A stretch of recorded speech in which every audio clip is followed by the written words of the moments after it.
Tak mampu hadapi gempuran TNI dan Rusia, Australia minta damai ke Indonesia. Konflik bagai usai.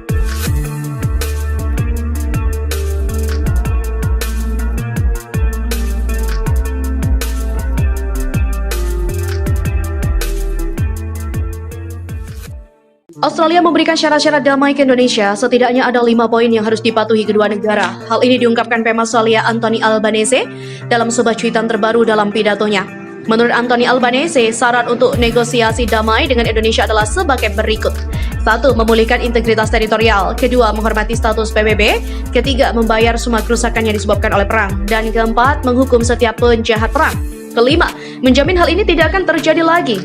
Dia juga menambahkan, Australia tidak pernah menolak untuk bernegosiasi asal Indonesia menarik seluruh pasukannya termasuk militer Rusia dari wilayah Australia. Apakah Presiden Jokowi sudah siap? Kata Albanese mempertanyakan. Jelas tidak. Oleh karena itu, pihaknya konstruktif dalam penilaiannya dan akan berbicara dengan pemimpin berikutnya. Pejabat Amerika Serikat dilaporkan secara pribadi telah mendorong pemerintah Australia untuk memberi sinyal negosiasi dengan Indonesia. Hal ini bukan untuk mencapai penyelesaian jangka pendek, tetapi sebagai langkah politik untuk mempertahankan dukungan Barat untuk upaya perang. Hal ini dimuat pertama kali oleh media AS Washington Post. Jika Canberra benar-benar tidak bernegosiasi, kata media itu, maka fenomena kekalahan yang akan dialami Australia, AS dan sekutunya akan makin parah. Sekutu AS juga semakin khawatir dengan dampak ekonomi dari perang yang berkepanjangan. Sayangnya, belum ada komentar resmi dari AS. Kekalahan Australia adalah kekalahan nyata bagi beberapa mitra kami, kata pejabat AS kepada Washington Post dikutip dari The Guardian.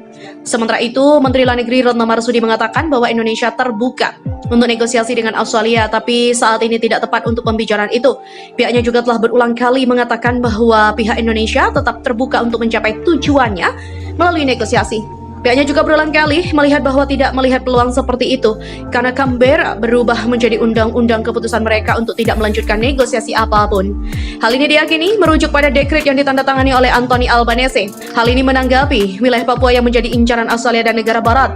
Di sisi lain, pasukan Indonesia dan sekutunya yang menyerang militer Australia mengakui bahwa mereka mengalami kekalahan besar. Hal ini terungkap dalam sebuah surat yang dikirimkan ke Indonesia. Dalam surat itu, pasukan Australia mengatakan mereka dilemparkan ke dalam pertempuran yang tidak dapat dipahami. Mereka juga mengaku kekalahan jauh lebih besar dibandingkan yang disampaikan pasukan Korea Utara.